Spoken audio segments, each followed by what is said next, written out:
Spring break 2017 was one that I will never forget, but not for any good reason like you might think. No, that spring break was one of the most uncomfortable experiences of my life. And to make things worse, my wife, who was my girlfriend at the time, was there to experience the exact same thing. That year we decided to go on a week-long road trip to the Grand Canyon, and along the way, we planned on staying at various Airbnbs. We figured that even though it might turn out to be a bit more expensive than your typical hotel or motel, the comfort of an Airbnb could be worth it. The proof was in the first place we stayed on our trip to the Grand Canyon. It was this beautiful little cottage in a small fenced-in yard, and it was so nice that we wanted to stay there again on our way back. Sadly, the place had already been booked, so we were forced to go with another option on our trip home from the Grand Canyon. And on the surface, this place should have been just as nice, if not nicer, than the first place we stayed at. It was a small one-bedroom house that was situated right at the foot of a small hiking trail with a dirt pathway leading up to the house from the road. We were making good time on our return trip, and when we got to the Airbnb, we decided that it would be nice to check out the area, so we actually ended up going down the hiking trail. However, we were both surprised to discover that it only went into the woods about a half a mile and stopped at another small cabin-like building that on the surface looked like it was in ruin. But as I got closer, I could see furnishings through the window, and we figured that it was most likely a second Airbnb owned by the same person. And after looking around a bit, Tracy and I made our way back to the house we rented out. The sun went down shortly after we made it back to our cabin, and we decided to have a bit of an early dinner and try to get a good night's sleep before hitting the road in the morning. We cooked our food and enjoyed each other's company while we ate, and then when the time came, we both got ready to go to sleep. But I remember my wife telling me as we were laying down that something was a bit weird about this Airbnb. I thought it was so funny that she said that because as we were eating, I got the same feeling. But I reassured her that we would both just sleep for a few hours and be on the road before the sun was all the way up, and shortly after we both began to drift away. I must have been asleep for a couple of hours before I woke up and had to use the bathroom. I quietly rolled out of bed, doing my best not to wake Tracy, and began slowly making my way through the dark Airbnb as I looked for the bathroom. As I crossed the small hallway and into the bathroom, I noticed something that made me stop for a second. I closed and reopened my eyes to let them readjust as I turned back towards the windows at the end of the hallway just to the right of the bedroom. And I was surprised to see that the window had been left wide open, which was not how we left it before going to bed. I immediately knew that someone was in the house with us and began looking around, but it didn't take long for me to find them. As I poked my head back into the room that Tracy and I had been sleeping in, I could see right in the corner beside the nightstand on my wife's side of the bed, the silhouette of a man standing over the bed. I couldn't see his face, but I could tell that he was looking right at me. Now, I didn't know what it was that woke Tracy up, but I'll never forget the sound of sheer terror in her scream as she opened her eyes to see the strange man standing in our bedroom. I quickly ran into the room and toward Tracy to protect her from whoever had broken into the Airbnb. But thankfully, the man decided to take off running as he pushed his way past me and out of the window that he came in from. After making sure Tracy was okay, I ran outside to see if I could find the person's car, but I was surprised when I heard the sound of whoever it was running down the trail toward the house we had found in the woods. We decided to call the police, who went out and looked for the person that broke in, and to their surprise, they discovered that the man who owned the Airbnb actually lived in that house in the woods.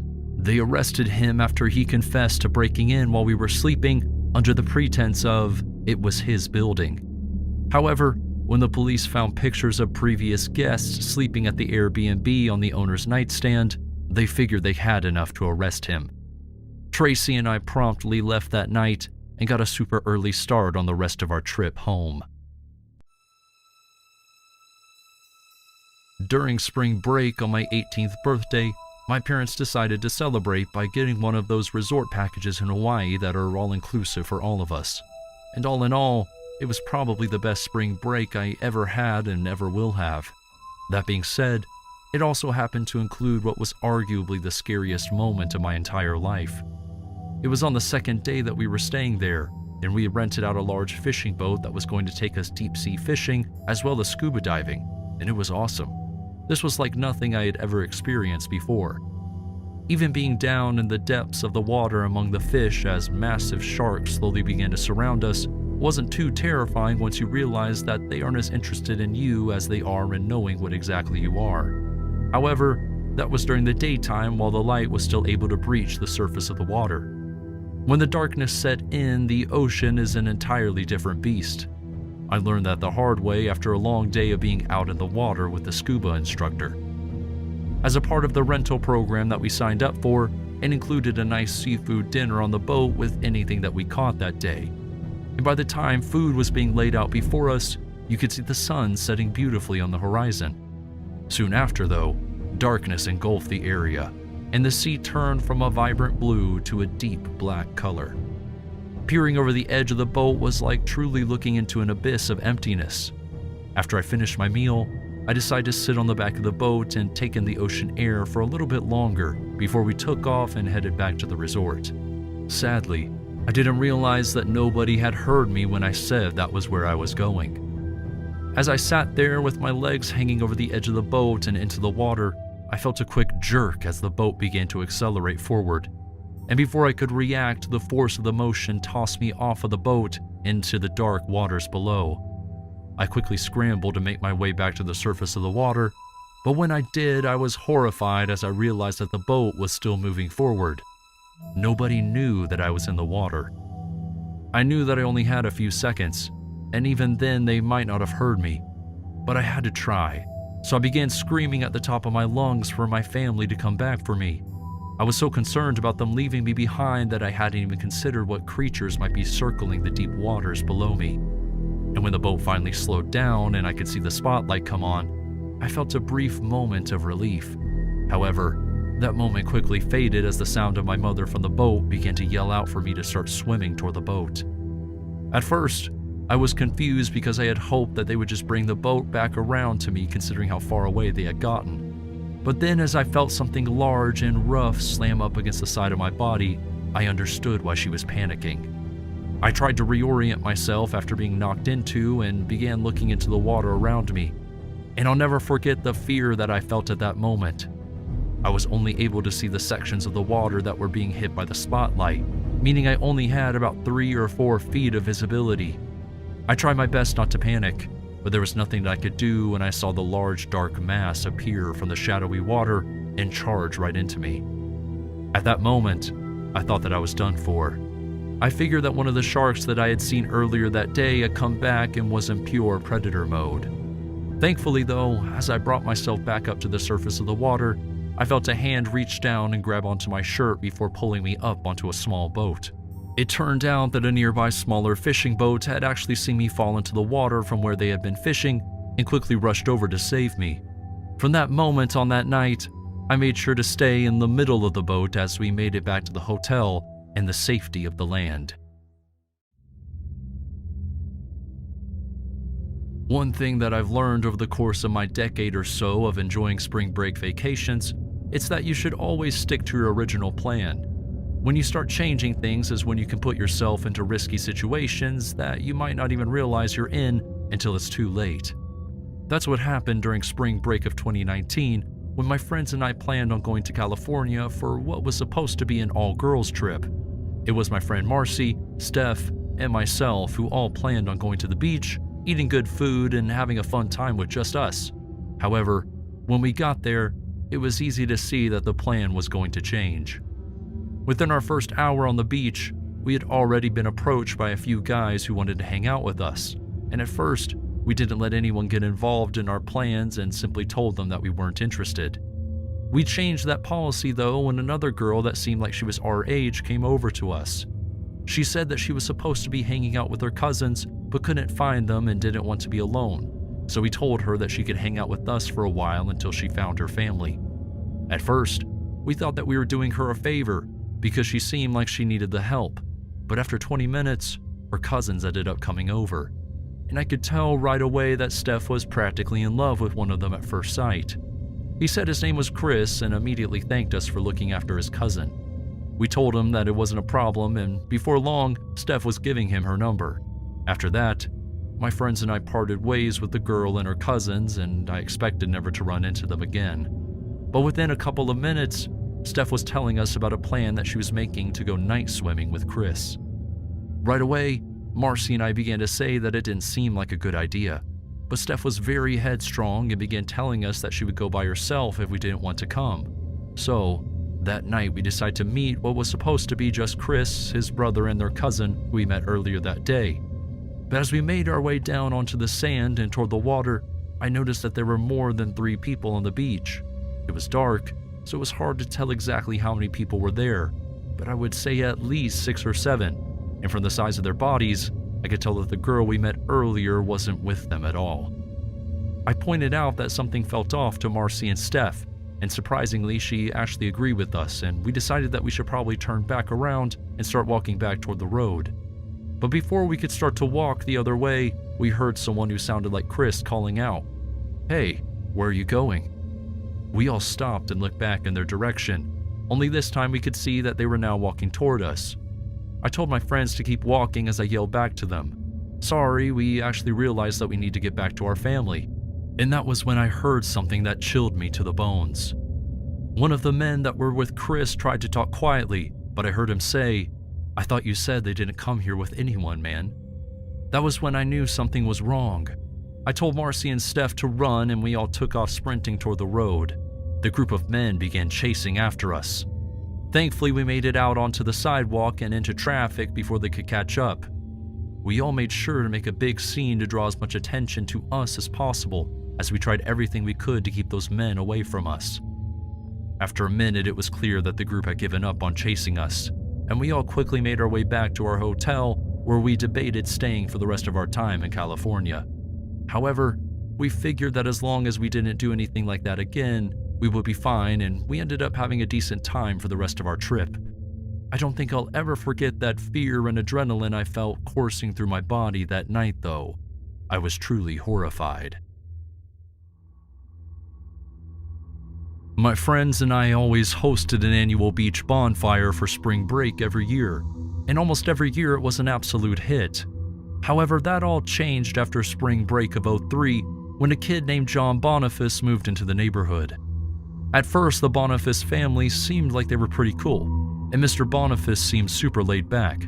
However, we all learned that year that things aren't always as they appear.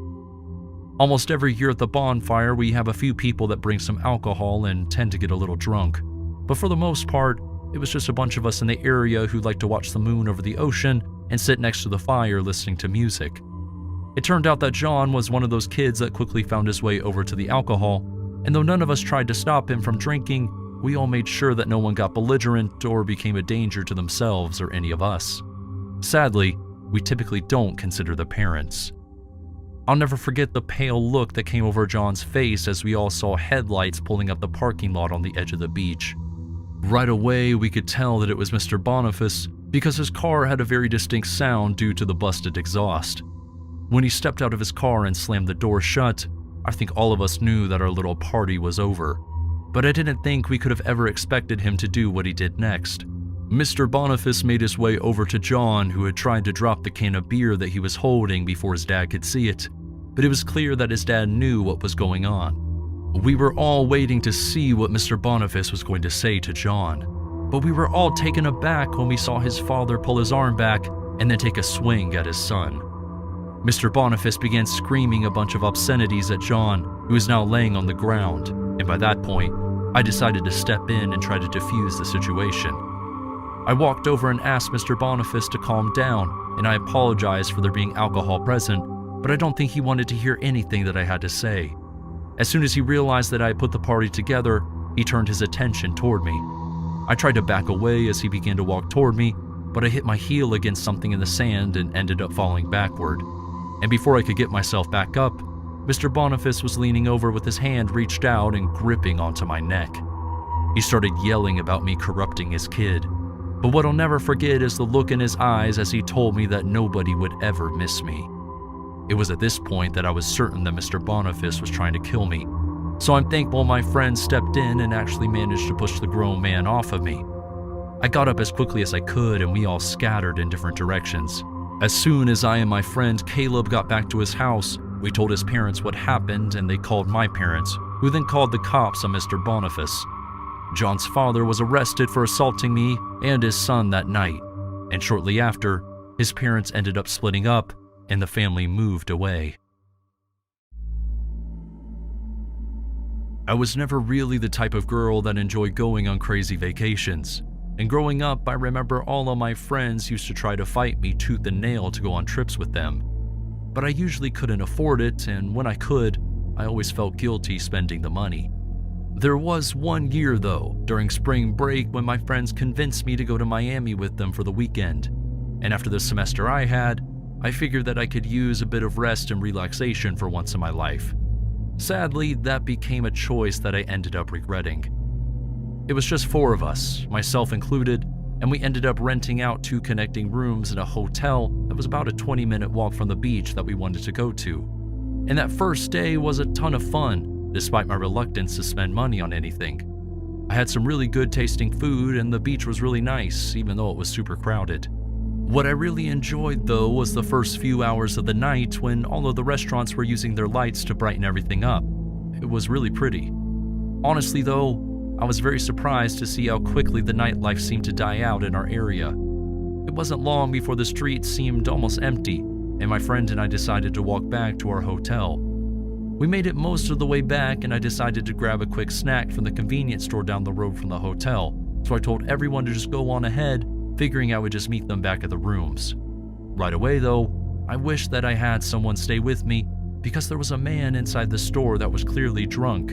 And as soon as he saw that I was alone, he started talking to me. I respectfully asked the man to just let me grab my things and get back to my friends, and at first, it seemed like he wasn't offended by that. However, as soon as I started walking back to the hotel, I could hear someone walking behind me, and I was petrified to see that it was the drunk man from the store. I crossed the street and tried to make it into my hotel as quickly as I could, and as I waited for the elevator, I thought that I had lost him or that he had simply stopped following me. However, as soon as the doors opened up, I felt someone push me into the elevator from behind. I let out a loud scream as the doors closed behind me and the drunk man. He told me to push the number to my floor, and when I didn't, he lifted his hand into the air as if he was going to hit me. I couldn't help but start to cry as I didn't know what to do. There was no one else around to help me, and just at that moment, the elevator had begun to move. Someone had called it to another floor, and I'll never forget the panicked look on the drunk man's face as he tried to figure out what to do. He looked back down at me and lifted his hand again as he warned me to keep my mouth shut. Thankfully, I didn't listen. As soon as the elevator door opened, I saw 2 men waiting to get inside, and they could tell that I had been crying. I looked at them and pleaded for help, and before my attacker could even turn around, he was being ripped out the elevator and then pinned down. I pulled my phone out and called the police, who met me along with the 2 men and my attacker down in the lobby of the hotel where they arrested him. I bought the 2 men around from the hotel bar as a thank you for doing what I think surely saved my life.